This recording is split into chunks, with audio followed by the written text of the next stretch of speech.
This is problem 13 from exam 2, in which we're given a parallel plate capacitor with constant plate spacing, plate area, and a fixed 6-volt source throughout the entire problem. For this first part, we're given the left side of the capacitor to be free space, while the right half is filled with dielectric material of relative permittivity of 3. It's a unitless value. Looking at this diagram right here, we can think of the 6-volt source as just providing a set amount of charge to accumulate on the plates. The charge will be equal in magnitude but opposite in sign for the positive plate and the negative plate. This accumulation of charge allows for two surface charge densities to be created on both plates, one positive and one negative, which means an electric flux density field line is created.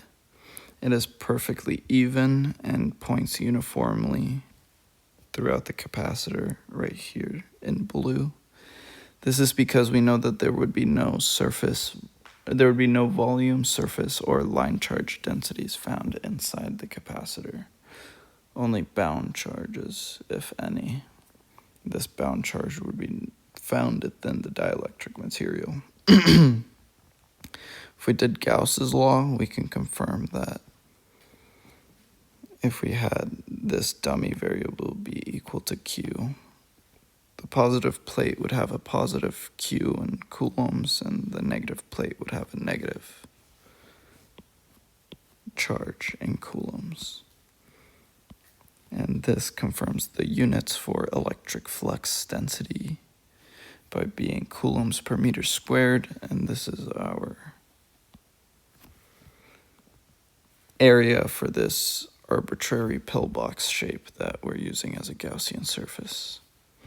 Looking into the dielectric material, we can see these small molecular dipoles.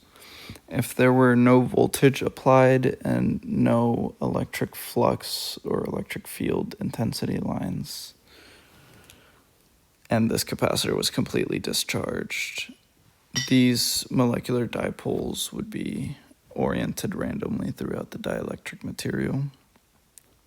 As soon as the voltage is applied, the charge is sent, the electric field generates. We can see that these molecular dipoles would line up opposite to the electric field intensity line. So the negative bound charge would accumulate closer to the positive plate, and the positive bound charge would accumulate closer to the negative plate.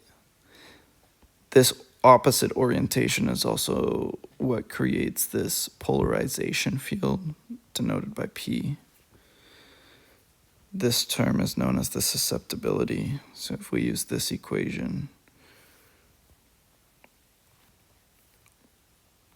down here, we can see that for the first term, we have free space and no polarization, but for the dielectric material, we would have this term, and if we substitute our earlier equation for the polarization, we would find that this factors out and that this term is known as the relative permittivity of space. So that is what D1 is equal to, and we know D1 is equal to D2. So we will use this later. But looking at this problem, we are asked to find the electric field intensity within the regions inside the capacitor. And we already proved that, well, D1 is equal to D2. So we would want to find the proportionalities to each electric field based on these conditions. And we'd also want to explain from the fixed mechanical work we're receiving in terms of electric potential, how we can equate that to an electric field over some distance. And this is that exact equation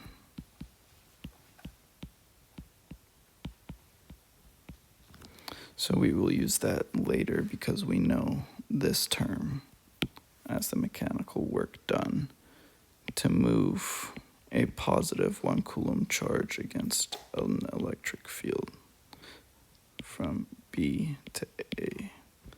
So if this was positive 1 coulomb, it would take positive mechanical work to move it from B to A right here.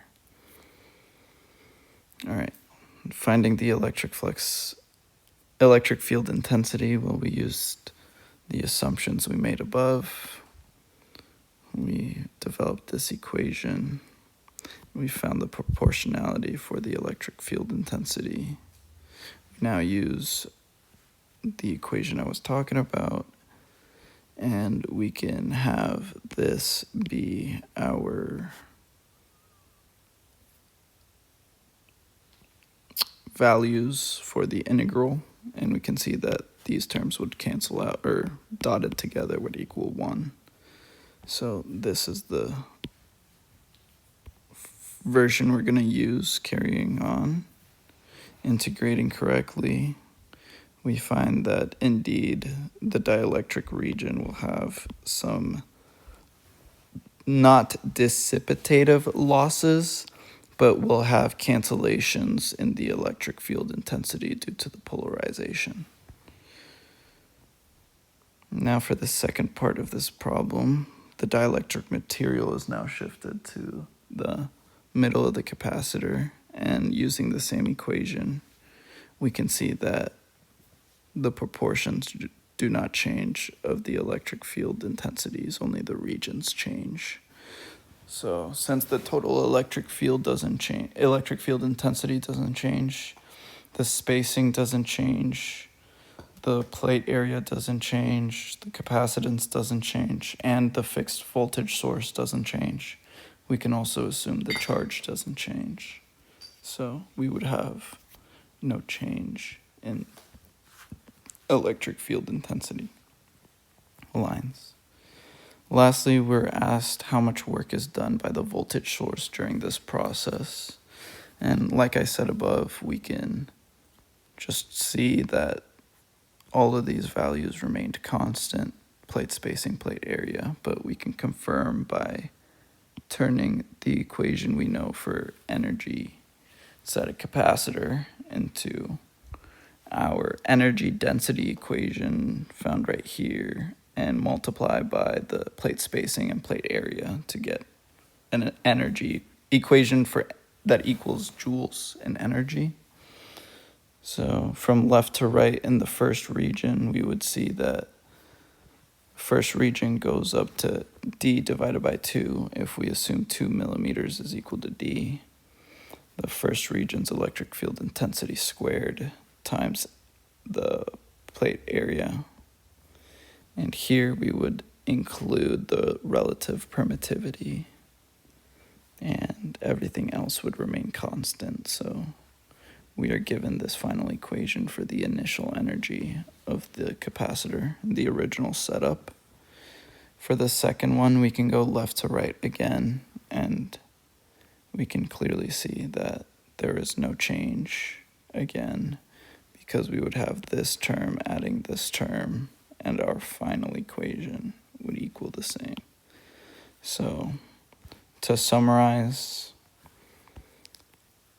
by having the voltage source stay constant and having our charge stay constant and not altering the total geometry of the capacitor, we would assume that there'd be no change in the work done by the voltage source, nor would any other work or energy be added or taken away from the system.